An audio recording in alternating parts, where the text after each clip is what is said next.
बयानों में कुछ इस हद तक भी बातें आई हैं कि वो सुबह से शाम तक दिन में 3-3 बार शराब खरीदते थे। तो उसके जब मृग रिपोर्ट के समय जो उनके बयानात हुए, यानी जज साहब जी, वो सुबह से शाम दिन रात दारू पीता है, शराब पीता है, और उसके संबंध में आपको कोई जानकारी ना हो, ये थोड़ा अजीब सा लगता है। नहीं, अजीब से क्या लगता है कि जरूरी थोड़ी ना है कि कोई अगर शराब पी रहा है तो साहब को इस चीज़ का पता हो। तो इस हद तक कोई यदि शराब का सेवन करता है तो आम परिस्थितियों में पता चलना आवश्यक है, बहुत लाजमी। और इससे पहले वो ना इन गवाहों का कोई एग्जिस्टेंस था, ना इनका अता पता था, ना कुछ। आदमी यदि आत्महत्या करता है तो वो अपने हाथ की नस काटने के बाद और अपने ऊपर थिनर डाल के आत्महत्या करता है, ये थोड़ा सा संदेहास्पद है। हाँ, ऐसी कोई बात नहीं थी, ऐसी बात नहीं थी, ऐसी कोई बात नहीं थी। और उसके बाद एफआईआर हुई, तो एफआईआर की जांच में ये सारी बातें हैं। काफ़ी डिस्प्यूट्स, मतलब यदि आप सारे बयानात को ध्यान से पढ़ेंगे तो एक ही चीज़ निकल कर आएगी कि शराब ही शराब, चारों तरफ शराब ही शराब है, शराब के अलावा कहीं कुछ और दिख ही नहीं रहा। यानी कि एक पूरी भूमिका स्क्रिप्ट पुलिस ने पहले तैयार की है कि किस आधार पे इसको बाइंड अप करना है। बिल्कुल आफ्टर थॉट किया हुआ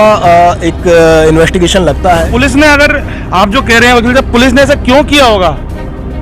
देखिए, बहुत सारे पहलू हो सकते हैं, दबाव भी हो सकता है। दबाव का सवाल तो कहाँ से पैदा होगा? देखिए, दबाव तो किसी का किसी भी प्रकार से किसी भी रूप में हो सकता है। चूंकि एक्यूज्ड खुद भी एक पावरफुल पर्सन रहे हुए हैं, दबाव कहीं से भी हो सकता है। एफआईआर नंबर 751/2022 में एफआईआर पुलिस ने पेश कर दी है 1/2023। आपके जेहन में आ रहा है कि आखिर में 751/2022 पुलिस थाना भाखरौटा की एफआईआर का जिक्र क्यों कर रहा हूं? तो मामला दरअसल बड़े लेवल का है, हाई प्रोफाइल मामला है। न्यायिक कर्मचारी, मृतक न्यायिक कर्मचारी सुभाष मेहरा हत्याकांड का ये मामला है, जिसकी एफआईआर नामजद हुई थी, और जो कितनी धाराओं में हुई थी, धारा 302, 342, 370, 120B और ये SC/ST जो धारा हैं, इनके तहत ये एफआईआर दर्ज हुई थी। काफ़ी इन्वेस्टिगेशन हुई है। एफआईआर दर्ज होने से पहले भी परिवार के ऊपर इन्वेस्टिगेशन पुलिस ने की थी। मामला आत्महत्या का माना था। परिवादी पक्षी सुभाष मेहरा, मृतक न्यायिक कर्मचारी के परिजन और न्यायिक कर्मचारी राजस्थान के ये मानने को तैयार नहीं थे कि मामला आत्महत्या का है, और इन्होंने हत्या का मामला दर्ज कराने के लिए और जज साहब कृष्ण स्वरूप चलाना, जो जयपुर में NDPS के ADJ जज साहब थे, जो अभी नहीं है, ट्रांसफ़र हो गया उनका, तो नामजद एफआईआर के लिए ये अड़े हुए थे और नामजद एफआईआर भी दर्ज हुई थी। एफआईआर में पुलिस ने जांच की और जांच के बाद एफआईआर लगा दी, जिसको परिवादी जो सुभाष मेहरा, मृतक सुभाष मेहरा के परिवार वाले हैं, यानी जो परिवादी हैं, वो मानने को तैयार नहीं है। वकील हैं हमारे साथ, एडवोकेट रविकांत अग्रवाल हैं, सेशन कोर्ट में बैठा हूँ। हम जानेंगे कि इतने बड़े मामले की पुलिस ने जांच की है, आखिर उस जांच के अंदर क्या ये कमी मानते हैं? क्योंकि जब अगर प्रोटेस्ट पेश करेंगे तो बेशक है कि पुलिस की जांच पर सवाल खड़े करते हैं। वकील साहब, ये बताइए आप कि आपको क्या लगता है कि पुलिस ने जांच सही नहीं की, और नहीं की तो किन बिंदुओं पे पुलिस ने जांच सही नहीं की, जो आप न्यायालय में प्रोटेस्ट पेश करेंगे, बताएं। देखिए, बहुत सारी कमियां हैं, और सबसे बड़ी कमी तो यही कहेंगे कि मृग रिपोर्ट पे जो जांच हुई, और मृग रिपोर्ट पे जो जांच हुई उसमें पुलिस ने आत्महत्या का मामला माना, और फिर से जो है एफआईआर होने के बाद उसी पुलिस ने जांच करते हुए फिर से आत्महत्या का मामला मानते हुए नकारात्मक रिपोर्ट प्रस्तुत कर दी। जो आधार इन्होंने माना है, आधार ये माना है कि जो मृतक सुभाष मेहरा थे, उनको बहुत ज़्यादा शराब पीने की आदत थी, बहुत ज़्यादा एडल्ट्रेशन की आदत थी, और वो बयानों में कुछ इस हद तक भी बातें आई हैं कि वो सुबह से शाम तक दिन में 3-3 बार शराब खरीदते थे, दिन में 3-3 बार, और पूरे दिन तक शराब पी के रहते थे। लेकिन आश्चर्य की बात यह है कि जो एक्यूज्ड के जब मृग रिपोर्ट के समय जो उनके बयानात हुए, यानी जज साहब जी, तो उन्होंने ऐसा कहीं भी ये उल्लेख नहीं किया है कि सुभाष मेहरा को किसी भी तरीके से, मृतक को शराब पीने की आदत थी या कुछ और। बड़ी आश्चर्य की बात है कि एक व्यक्ति जो दिन रात आपके साथ है, दिन रात आपके घर पे है, और उसके संबंध में यदि वो सुबह से शाम दिन रात दारू पीता है, शराब पीता है, और उसके संबंध में आपको कोई जानकारी ना हो, ये थोड़ा अजीब सा लगता है। सबसे इससे भी महत्वपूर्ण बात यह है, नहीं, अजीब से क्या लगता है कि ज़रूरी थोड़ी ना है कि कोई अगर शराब पी रहा है तो साहब को इस चीज़ का पता हो। नहीं, इस चीज़ का पता, क्योंकि देखिए शराब एक ऐसी चीज़ है जो आप यदि सेवन करते हैं तो उसके बाद पता लग आपकी जाता मानसिक है। स्थिति थोड़ी सी चेंज हो जाती है, पता चल जाता है। ऐसा नहीं है कि आप परिवार में यदि कहीं रह रहे हैं, आप शराब का सेवन करके आ रहे हैं। और सबसे बड़ी बात यह है कि इस हद तक शराब का सेवन कि जिसमें ये बताया जा रहा है कि दिन में 3-3 बार शराब पीता था और शराब के नशे में ही धुत रहता था, जिसके कारण कि उसके शरीर में बीमारियां भी हो गई थी। तो इस हद तक कोई यदि शराब का सेवन करता है तो आम परिस्थितियों में पता चलना आवश्यक है, बहुत लाजमी है। तो वकील साहब ये बताएं कि अगर पुलिस ने शराब वाली बात लिखी है तो कहीं ना कहीं की जांच में पुलिस को दिखा होगा, तभी तो पुलिस ने ये लिखा है कि शराब का सेवन करता था। देखिए, ये सारी बातें जो आई हैं, ये सारी बातें आई हैं एफआईआर दर्ज होने के पश्चात। और एफआईआर दर्ज होने के पश्चात ना सिर्फ ये आया है कि शराब का सेवन करता था, बल्कि पुलिस ने यहाँ तक किया है कि एक सेल्समैन है जिसका नाम मंजीत सिंह है, जिससे शराब खरीदना भी बताया है।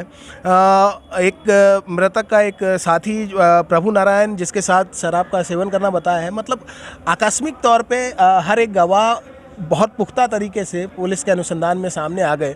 और इससे पहले वो ना इन गवाहों का कोई एग्जिस्टेंस था, ना इनका अता पता था, ना कुछ और था। यानी कि पुलिस का ये मानना है अपनी जांच में कि वो शराब करने का आदी था और इसलिए उसने सुसाइड किया। हाँ, साथ के साथ पुलिस ने ये भी कहा है कि शराब पीने का आदी था, उसके सिर पे कर्जा था।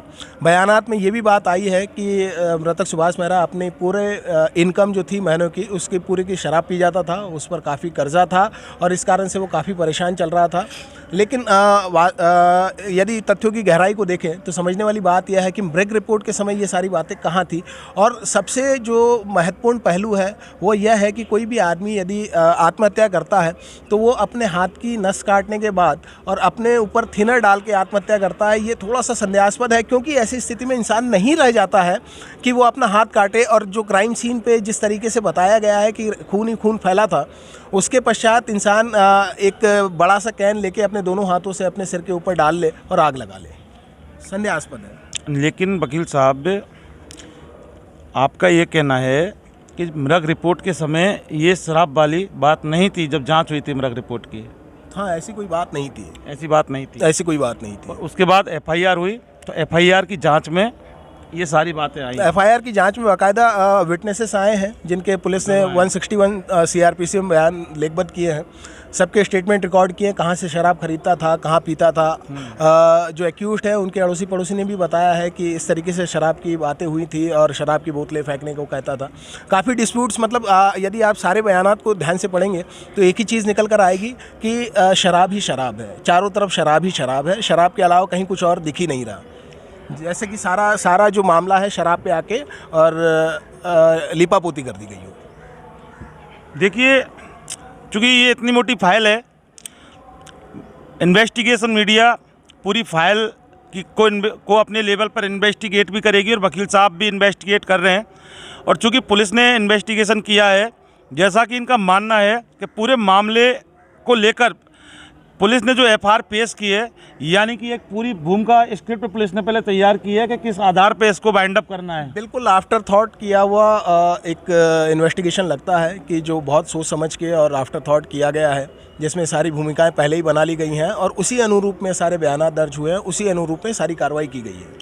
और चूँकि जयपुर पुलिस के ऊपर एक बहुत बड़ा सवालिया निशान लगेगा, अगर, चूँकि ये वकील हैं, इनका मानना अलग है, लेकिन अगर ये एफआईआर न्यायालय द्वारा, अदालत द्वारा प्रोटेस्ट पिटीशन अगर खुलकर और रीओपन होने की अगर जांच के आदेश अगर अदालत देती है भविष्य में, तो पुलिस की जांच के ऊपर बहुत बड़े सवाल खड़े हो जाएंगे। बिल्कुल खड़े होंगे, क्योंकि न्याय प्रणाली पर हमें भरोसा है। न्याय प्रणाली जो करेगी, न्यायपालिका जो करेगी सही करेगी। जो भी बिंदु हैं इस केस के, जो कि लूप होल्स रहे हैं, पुलिस ने इन्वेस्टिगेट नहीं किए हैं, जानबूझकर छुपाए हैं, या जो आफ्टर थॉट जो भी प्रोसीडिंग्स करी हैं, वो सारी चीज़ों को हम न्यायालय के सामने रखेंगे। और उस पर यकीन ही नहीं, पूरा यकीन है कि न्यायालय प्रसंज्ञान लेते हुए आगे कार्रवाई करेगा। या फर्दर इन्वेस्टिगेशन के लिए हम अप्रोच करेंगे तो फर्दर इन्वेस्टिगेशन के लिए हम चाहेंगे कि न्यायालय आगे आदेश करे। तो पुलिस ने, अगर आप जो कह रहे हैं वकील साहब, पुलिस ने ऐसा क्यों किया होगा? देखिए, बहुत सारे पहलू हो सकते हैं। दबाव भी हो सकता है बहुत सारी चीज़ें हो सकती हैं। नहीं, दबाव तो कहाँ से हो सकता है जब इतना बड़ा आंदोलन हुआ था न्याय कर्मचारियों का, इतना बड़ा आंदोलन हुआ था। बाकी कायदा अगर एफआईआर दर्ज करने के जो आदेश हुए थे ये भी ऊपर से आए थे और पूरी मॉनिटरिंग इस केस की गई थी, तो दबाव का सवाल तो कहाँ से पैदा होगा? देखिए, दबाव तो किसी का किसी भी प्रकार से किसी भी रूप में हो सकता है। मैं किसी को एलिगेट नहीं कर रहा हूँ, किसी के ऊपर आरोप नहीं लगा रहा हूँ। चूँकि एक्यूज्ड खुद भी एक पावरफुल पर्सन रहे हुए हैं, दबाव कहीं से भी हो सकता है। देखिए, फिलहाल हमने जो बात की है एडवोकेट रविकांत अग्रवाल, मृतक के न्याय कर्मचारी सुभाष मेहरा के परिवार वालों के वकील हैं। और चूँकि एफआईआर में एफआईआर लग चुकी, मामला फिर से ये गरमा गया है। चूँकि ना यहाँ कोई सियासत है ना कोई राजनीति है, मामला न्यायपालिका का, न्याय का और न्याय प्रणाली का है। चूँकि जिसकी हत्या या आत्महत्या या मर्डर हुआ, जो सुभाष मेहरा, वो भी न्याय कर्मचारी, और जो एक्यूज जो बनाया गया आरोपी यानी आरोपी, वो भी जज साहब को बनाया गया। आंदोलन हुआ वो न्याय कर्मचारियों का हुआ। और चूँकि पूरे मामले में हाईकोर्ट और हाईकोर्ट प्रशासन, जोधपुर, जयपुर और तमाम पुलिस यानी सरकार की मॉनिटरिंग में सारा ये काम हुआ था, उसके बाद ये एफआईआर दर्ज हुई और उसके बाद उस पर एफआईआर लगा दी गई है। और वकील साहब का ये कहना है कि बहुत सारी कमी पुलिस की जांच में है और हर एंगल से शराब को मुद्दा बना के एफआईआर पेश की है। हालांकि एफआईआर में भी एफआईआर के बिंदु और एफआईआर के बिंदुओं को लेकर भी हम इनसे बाद में बात करेंगे, क्योंकि इस मामले में हम लगातार इसकी कवरेज हमने पहले भी की थी और अभी भी हम इस पूरे मुद्दे को उठाएंगे इन्वेस्टिगेशन मीडिया अपने चैनल से। और चूँकि हम एक जनता की आवाज़ हैं और जनता के लिए हम काम करते हैं, हमारे ऊपर भी काफ़ी आरोप लगे थे इस पूरी कवरेज के दौरान, बहुत सारे लोगों ने लगाए थे। लेकिन ठीक है, लोगों की समझ में आ गई, हमने ऐसा कुछ भी नहीं किया, ना हमने किसी का पक्ष लिया, ना हमने कोई विपक्ष की भूमिका निभाई। लेकिन हमने लगातार इस मामले की पूरी कवरेज की थी। और आज जब ये हमें पता लगा कि एफआईआर पे एफआईआर लग गई, वकील साहब से हमने बात की और तमाम तरह की इस फाइल के अंदर खुलासे होंगे, वकील साहब का यही कहना है। और क्योंकि ये भी एक न्यायपालिका का हिस्सा हैं, वकील हैं, और एफआईआर के अंदर जो कमी है तभी इतनी सारी चीज़ें ये बोल रहे हैं और प्रोटेस्ट पेश करेंगे। और न्यायपालिका के ऊपर भरोसा है, अगर इन फ्यूचर भविष्य में अदालत के आदेश के बाद अगर ये प्रोटेस्ट पिटीशन के ऊपर एफआईआर रीओपन, एफआईआर के आदेश अगर हो जाते हैं दोबारा से जांच के, तो फिर पुलिस की, जयपुर पुलिस की कार्यप्रणाली पर बहुत बड़े सवाल पैदा होना लाजमी होगा। इन्वेस्टिगेशन मीडिया के लिए मेरे सहयोगी लालचंद के साथ मैं जितेंद्र शर्मा।